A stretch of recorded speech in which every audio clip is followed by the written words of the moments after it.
In this video, I'll guide you through how to earn Agoda points so you can get more value out of every trip you book. Whether you travel often or just a couple of times a year, understanding how these points work will help you save money on future stays and make the most of your account.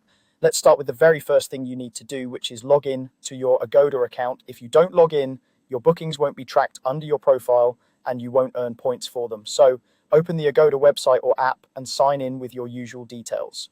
Before you move on, just double check in the top corner or in the account section that you're actually logged in.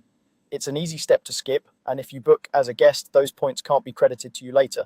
Once you're logged in, the next step is to book eligible hotels. Not every room or property will earn you points, so as you browse, look carefully at the listing details. Many eligible hotels will mention Agoda Cash or points-related rewards somewhere on the room or rate description.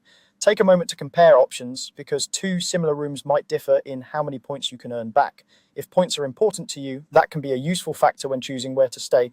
After you've picked your hotel and room type, continue with your booking as normal. Make sure all the details are correct, your dates, the number of guests, and any special requirements. Confirm that you're still logged in during checkout, then complete your reservation. At this stage, you're setting yourself up to earn points, but you won't see them added just yet.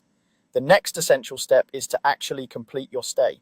Points are not credited when you book. They are only added after you've checked in, stayed at the property, and checked out as planned. If you cancel the booking, don't show up, or significantly change the reservation in a way that makes it ineligible, those points usually won't be awarded. So think of the stay itself as part of the earning process. Once your stay is over, give the system a little time to process it, then your points will be credited to your account. To see them, log back into Agoda and go to your profile area. Look for the section related to Agoda Cash or Points Max. There you should be able to view your accumulated points, any recent earnings from completed stays, and sometimes details about how they can be used on future bookings. If you don't see the points right away, don't panic. It can sometimes take a short period after checkout for them to appear. Just make sure the stay was eligible and that you were logged in when you made the booking, and that's all there is to it. Log into your account, book hotels that are eligible to earn points, complete your stay, and then check your Agoda Cash or Points Max section to see your rewards. Follow these simple steps each time you travel, and you'll steadily build up points that can help reduce the cost of your future trips.